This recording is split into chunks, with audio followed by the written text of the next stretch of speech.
Je m'appelle Sally et j'ai 33 ans. Je travaille comme analyste en investissement et j'ai plutôt bien réussi. Après des années d'économie et de travail acharné, j'ai enfin acheté ma propre maison. Elle n'a rien d'extraordinaire, mais elle est parfaite pour moi.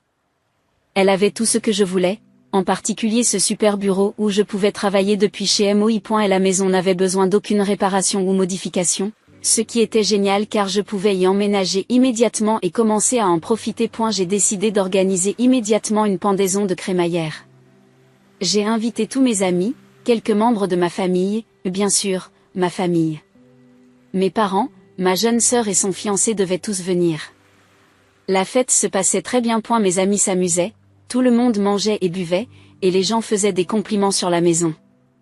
Je me sentais très fière de faire visiter la maison à tout le monde.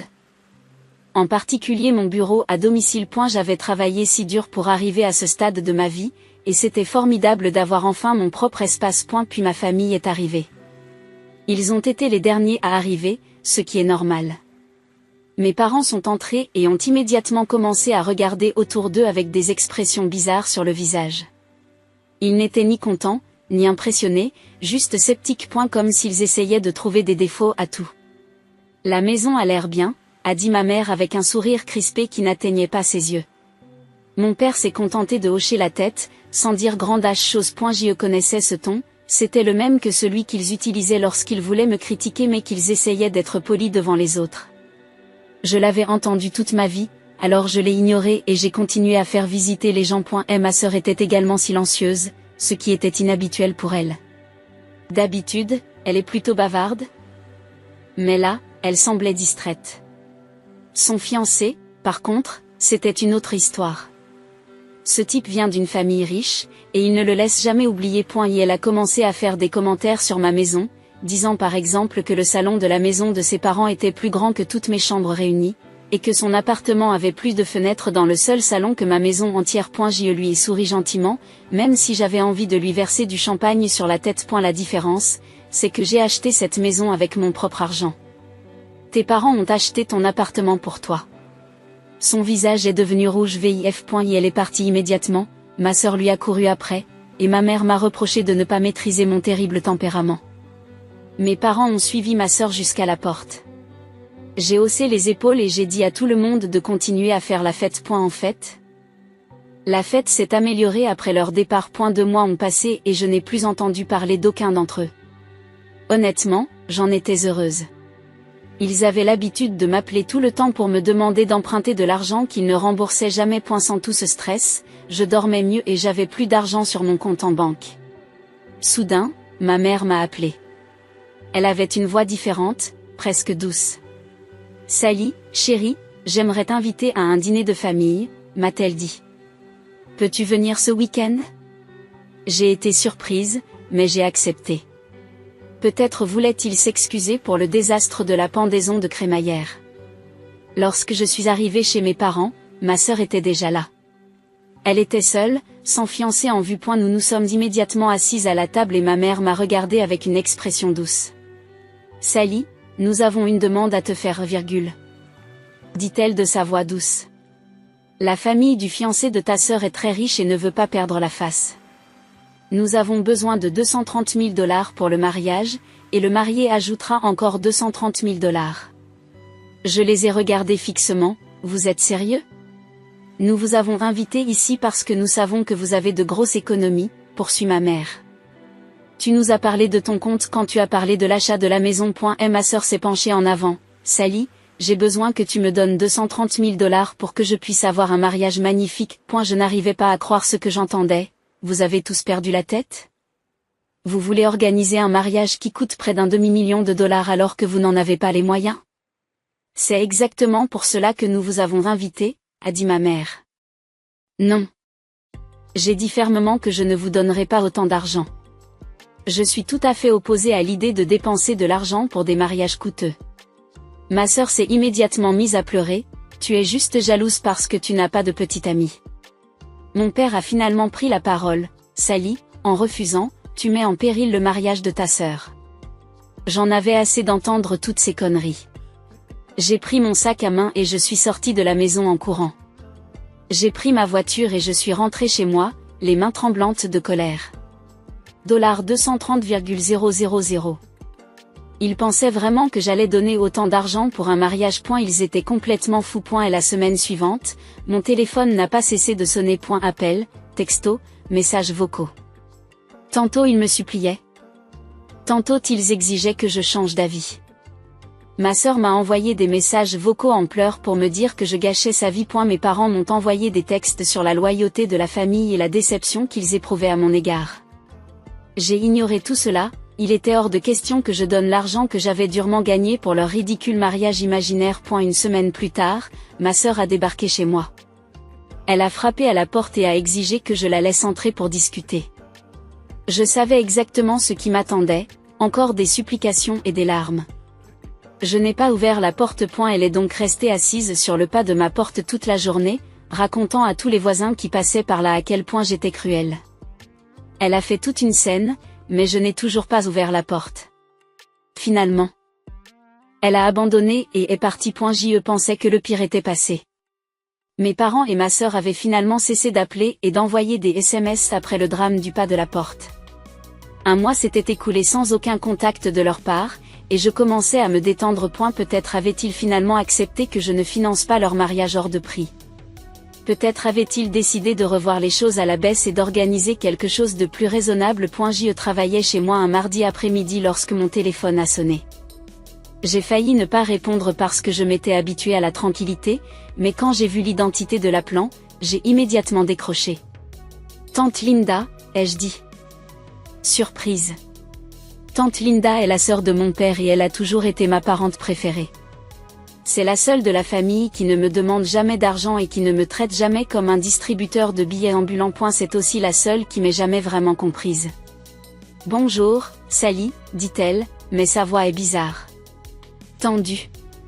Il faut que je te parle de quelque chose d'important. Mon estomac s'est effondré. Qu'est-ce qui ne va pas?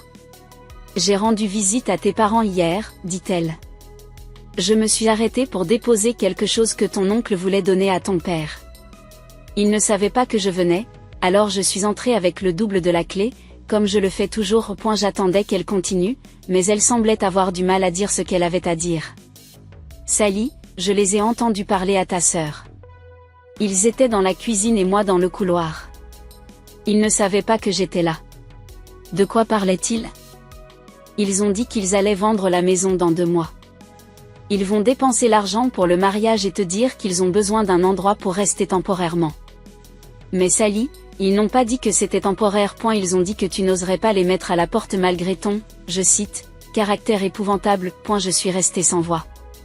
Je suis restée assise, le téléphone à la main, essayant d'assimiler ce qu'elle venait de me dire. Et ce n'est pas tout, poursuit Linda, il prévoit d'annoncer cela publiquement lors de la fête d'anniversaire des 55 ans de ta mère le mois prochain. Ils pensent que s'ils le disent à tout le monde devant une grande foule, tu ne pourras pas leur refuser sans avoir l'air d'une fille horrible. Ils vont me tendre une embuscade, ai-je dit, ma voix dépassant à peine un murmure. C'est exactement ce qu'ils ont prévu. Ils n'arrêtent pas de dire que tu seras piégé? Que tu ne pourras pas dire non devant tous ces gens. Ils avaient l'air très contents. Je me suis sentie malade, mes propres parents complotaient contre moi, prévoyaient de me manipuler devant tous ceux que je connaissais. Ils allaient vendre leur maison, dépenser l'argent pour le mariage ridicule de ma sœur et me forcer à m'occuper d'eux. Sally, ça va, demande tante Linda. Je ne sais pas, répondis-je honnêtement. Je n'arrive pas à croire qu'il m'ait fait ça. Je suis désolée d'avoir à te le dire, mais j'ai pensé que tu devais savoir ce qu'il prépare. Tu mérites d'être préparé. Merci, ai-je dit, j'apprécie vraiment que tu m'aies prévenu. Après avoir raccroché, je me suis assis dans mon bureau et j'ai regardé le mur. Mes parents ne me demandaient plus seulement de les aider à organiser le mariage. Ils avaient l'intention de détruire leur propre sécurité financière et d'en faire mon problème. Ils allaient se retrouver à la rue par choix. Et ils attendaient de moi que j'y remédie. Plus j'y pensais, plus j'étais en colère. Ils allaient vendre leur maison, dépenser des centaines de milliers de dollars en une seule journée, puis s'installer définitivement chez moi. Ils ne contribueraient probablement jamais aux factures ou à l'épicerie. Ils me traiteraient probablement comme une domestique dans ma propre maison. Et le pire ? Ils avaient l'intention de me manipuler pour que j'accepte en le faisant devant une foule. Ils savaient que je serais trop gênée pour refuser en public. Alors ils allaient utiliser cela contre moi. J'ai pensé à toutes les fois où ils m'avaient demandé de l'argent au fil des ans. Toutes les urgences qui n'en étaient pas vraiment. Toutes les fois où ils m'avaient fait culpabiliser pour que je les aide lorsqu'ils avaient des problèmes financiers. Cette situation n'était que la version ultime de ce même schéma. J'ai compris que j'avais un choix à faire. Je pouvais les laisser me piéger à la fête d'anniversaire et rester coincé avec eux pour toujours, ou je pouvais faire quelque chose maintenant. J'ai pris mon téléphone et j'ai appelé Mike, mon ami agent immobilier. Il m'avait aidé à acheter ma maison, et il faisait bien son travail. Mike, c'est Sally, ai-je dit quand il a répondu. Sally, comment va la maison? Tu l'aimes toujours? En fait, c'est pour ça que j'appelle, je dois la vendre. Il y a eu une pause, la vendre? Mais tu viens de l'acheter? Il y a quelque chose qui ne va pas. Non, la maison est parfaite. C'est une affaire de famille. Je dois la vendre le plus vite possible et trouver un autre endroit où vivre. Pouvez-vous m'aider? Vous avez de la chance. J'ai des clients qui recherchent exactement le même type de maison que vous dans le même quartier. J'ai également d'autres clients qui vendent une maison qui pourrait vous convenir. Et si vous êtes vraiment sérieux, nous pourrions probablement y arriver en quelques mois. J'y suis tout à fait sérieux. Et Mike? La nouvelle maison doit être à l'autre bout de la ville. Aussi loin que possible de mon quartier actuel. D'accord, dit-il, et je pouvais entendre la curiosité dans sa voix, mais il n'a pas posé de questions. Je peux vous montrer l'autre maison demain si vous voulez. Oui, certainement, le plus tôt sera le mieux. Après avoir raccroché. Je me suis assise sur ma chaise et j'ai respiré profondément. J'allais vraiment le faire.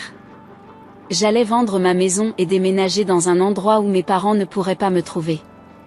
C'était à la fois effrayant et excitant. Pour la première fois de ma vie, j'allais être complètement libérée de leur manipulation et de leur demande constante d'argent. Le lendemain, Mike m'a montré l'autre maison. Elle était plus belle que la mienne, avec un plus grand bureau et une meilleure cuisine. De plus, elle était suffisamment éloignée pour que mes parents ne me croisent jamais par hasard. J'accepte, ai-je dit à Mike. Tu ne veux pas y réfléchir, m'a-t-il demandé. Non, je suis sûr, faisons-le. Tout s'est déroulé plus vite que prévu. Mike ne plaisantait pas lorsqu'il disait que ses clients étaient impatients. En l'espace d'un mois, j'ai eu des acheteurs pour ma maison qui étaient prêts à payer le prix demandé et à conclure rapidement. Le timing était parfait car j'ai pu acheter la nouvelle maison en même temps. J'ai gardé le secret. Je n'ai parlé à personne de la vente ou du déménagement, pas même à mes amis les plus proches. J'étais paranoïaque, car je craignais que mes parents ne découvrent ce que je faisais. J'avais besoin que tout se passe parfaitement. Le plus difficile a été de faire mes cartons sans que personne ne s'en aperçoive. Je devais le faire progressivement, petit à petit, pour que les voisins ne me voient pas charger des cartons dans ma voiture. J'ai commencé par les choses que je n'utilisais pas tous les jours, comme les livres et les décorations. Puis j'ai commencé par les vêtements et les ustensiles de cuisine dont je pouvais me passer pendant quelques semaines. Le jour du déménagement a été une véritable folie.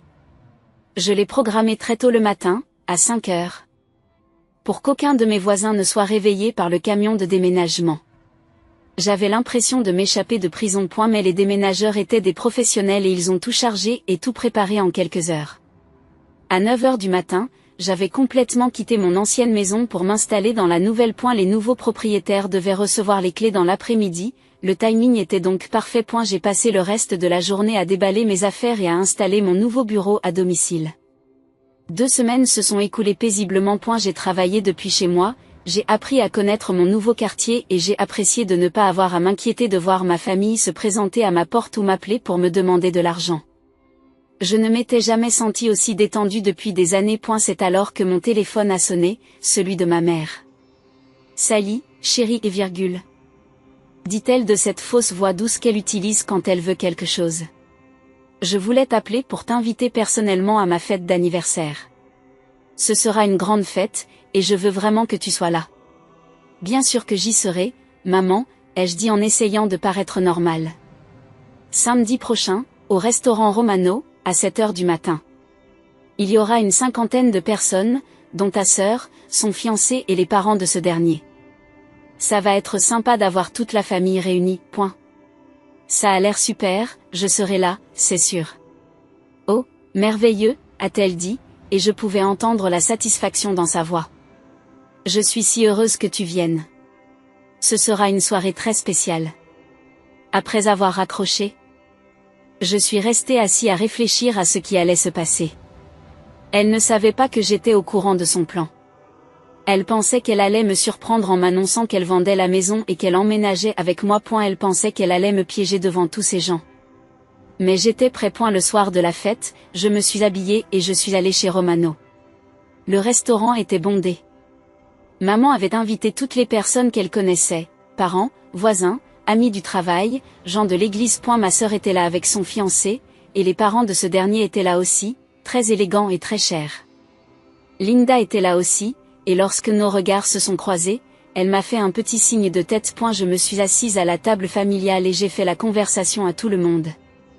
Mes parents étaient de bonne humeur, ils riaient et plaisantaient avec les invités.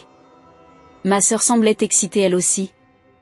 Probablement parce qu'elle savait ce qui allait se passer. Son fiancé n'arrêtait pas de consulter son téléphone, l'air ennuyé. Le dîner a été servi, et tout le monde mangeait, buvait et s'amusait. J'attendais le moment où maman ferait son annonce. Je savais que ça allait arriver et j'étais prête. Finalement, vers la moitié du dîner, maman s'est levée et a tapé sur son verre de vin pour attirer l'attention de tout le monde. Tout le monde, puis-je avoir votre attention s'il vous plaît, dit-elle en souriant largement. Tout le restaurant est devenu silencieux, les 50 personnes se sont tournées vers elle. Je voulais vous remercier d'être venu fêter mon 55e anniversaire avec moi, a-t-elle commencé. Cela signifie beaucoup pour moi de vous avoir tous ici ce soir. Tout le monde applaudit poliment. Mais j'ai aussi une grande nouvelle à vous annoncer, a-t-elle poursuivi. Et je l'ai vu jeter un coup d'œil à mon père et à ma sœur. Mon mari et moi avons pris une grande décision concernant notre avenir. C'est parti, me suis-je dit. Nous avons vendu notre maison, a-t-elle annoncé, et j'ai entendu plusieurs personnes s'étonner. Nous avons utilisé l'argent pour offrir à notre fille bien-aimée le mariage qu'elle mérite. Elle a fait un geste vers ma sœur, qui s'est immédiatement mise à pleurer de bonheur. Tout le monde s'est mis à applaudir et à applaudir. Le fiancé de ma sœur a souri pour la première fois de la soirée. Mais, poursuit maman en levant la main pour faire taire tout le monde, après avoir payé le mariage, il ne nous reste plus beaucoup d'argent. Nous allons donc nous installer chez notre merveilleuse fille Sally qui, bien sûr, ne refuserait jamais d'aider ses parents. Tout le monde s'est retourné pour me regarder. Mes parents souriaient. Ma sœur essuyait des larmes et ma tante m'observait attentivement. Je voyais le piège se refermer sur moi, comme il l'avait prévu. J'ai pris une grande inspiration et je me suis levée. J'ai pris mon meilleur air choqué. Maman, papa, je ne savais pas que vous prépariez ça, ai-je dit, suffisamment fort pour que tout le monde l'entende. C'est une telle surprise. Nous voulions que ce soit une surprise, a déclaré maman, rayonnante.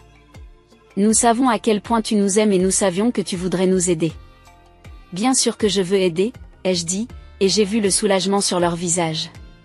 Ma maison est toujours ouverte à mes parents. Tout le monde a recommencé à applaudir. Mes parents avaient l'air si heureux et si fiers, ma sœur pleurait à nouveau. Même les parents de son fiancé souriaient et approuvaient de la tête. Quand dois-tu emménager ? J'ai demandé, toujours en jouant mon rôle. Les nouveaux propriétaires veulent que nous partions d'ici une semaine, dit maman. Mais nous pouvons emménager avec vous à tout moment, nous vous en sommes très reconnaissants, Sally. Tu peux emménager quand tu veux, ai-je dit, et tante Linda s'est couvert la bouche pour cacher son sourire. Je me suis rassise et j'ai terminé mon repas. J'y suis restée encore 1 heure, faisant la conversation et acceptant les félicitations de mes interlocuteurs pour leur générosité. Puis je me suis éclipsée discrètement et j'ai pris le chemin de ma nouvelle maison, où mes parents n'avaient aucune idée que je vivais. Les 2 jours suivants ont été paisibles. Je travaillais à la maison et je profitais de mon secret. Le 3e jour, mon téléphone a sonné. Sally, hurle ma mère au bout du fil. Qu'est-ce que tu as fait ? Nous sommes allés chez toi aujourd'hui, et une autre famille y vit. Ils ont dit qu'ils l'avaient acheté et que tu avais déménagé. Oh, ça, j'ai dit, oui, j'ai vendu la maison et j'ai déménagé, Tu nous as piégés, a-t-elle crié.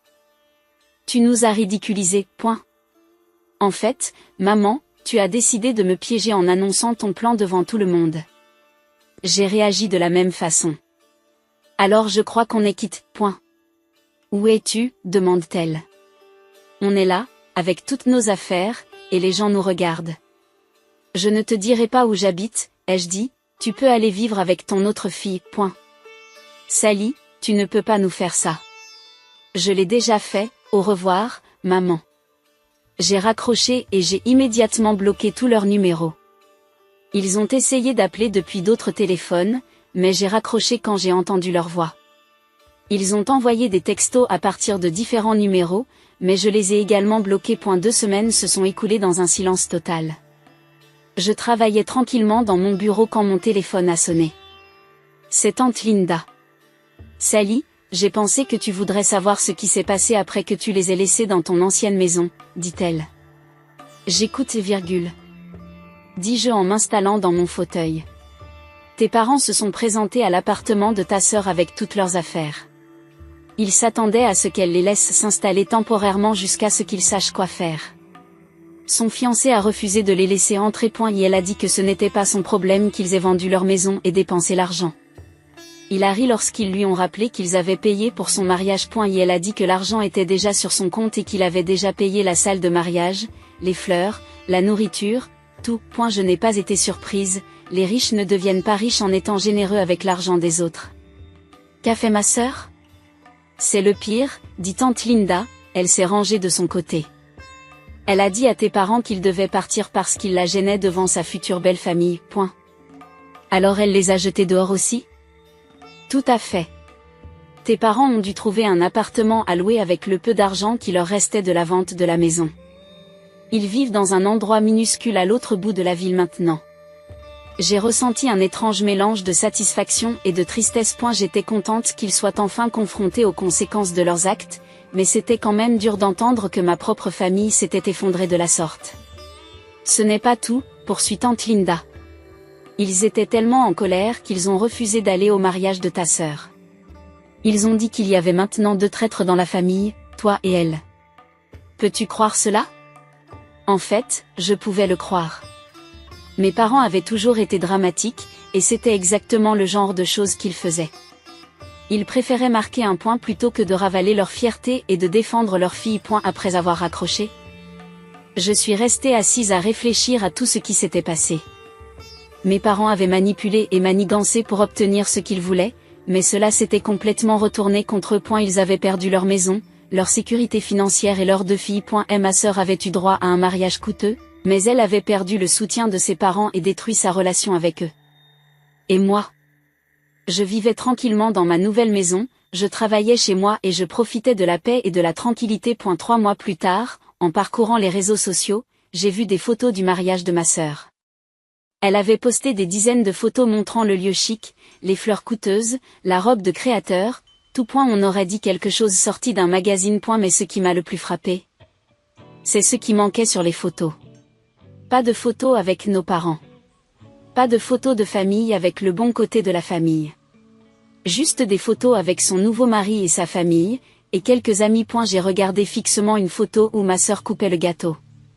Elle était belle et heureuse, mais il y avait quelque chose de vide. Elle avait obtenu tout ce qu'elle disait vouloir, mais elle avait perdu sa famille pour l'obtenir. Quelques semaines plus tard, tante Linda m'a rappelé. J'ai croisé tes parents à l'épicerie, m'a-t-elle dit. Ils avaient l'air très mal en point. Ils vivent toujours dans le petit appartement qu'ils louent et ils ont du mal à payer le loyer. Est-ce qu'ils travaillent? Ton père essaie de trouver un travail à temps partiel, mais il approche de l'âge de la retraite, alors c'est difficile. Ta mère dit à qui veut l'entendre à quel point ses filles sont horribles. Qu'est-ce qu'elle dit? Oh, comme d'habitude. Comme vous êtes ingrates toutes les deux. Comme elle a tout sacrifié pour ses enfants, comme vous êtes égoïste et cruelle. Elle joue à fond la carte de la victime. Je n'étais pas surprise, mes parents n'avaient jamais été capables d'assumer la responsabilité de leurs actes. C'était toujours la faute de quelqu'un d'autre quand les choses allaient mal. Est-ce qu'ils posent des questions sur moi? Ils veulent savoir où tu habites, mais je leur ai dit que je ne le savais pas. Ils m'ont demandé si je pouvais obtenir ta nouvelle adresse, mais je leur ai dit que je ne le ferais pas même si je l'avais. Merci, tante Linda, j'apprécie que tu respectes ma vie privée.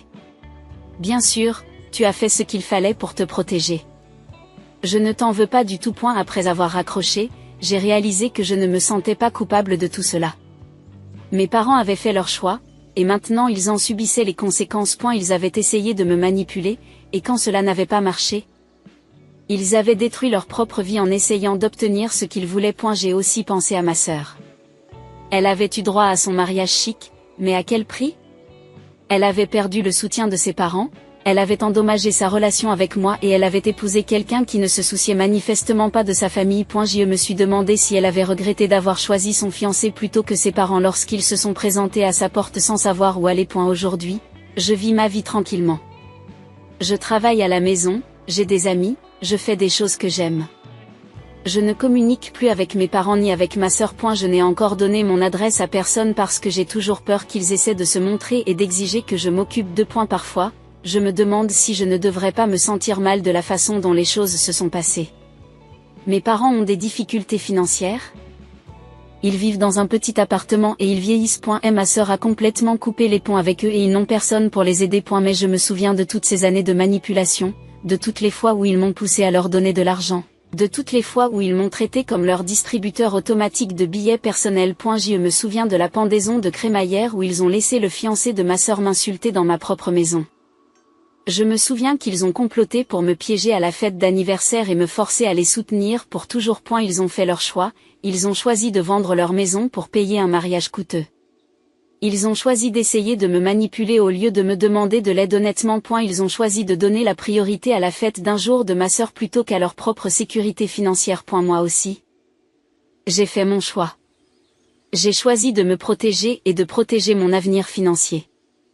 J'ai choisi d'échapper à leur manipulation et de vivre ma propre vie. Je ne le regrette pas, je suis plus heureuse aujourd'hui que je ne l'ai été depuis des années. Je dors mieux, je travaille mieux et je n'ai pas à craindre que mon téléphone sonne pour m'annoncer une nouvelle crise que je dois résoudre.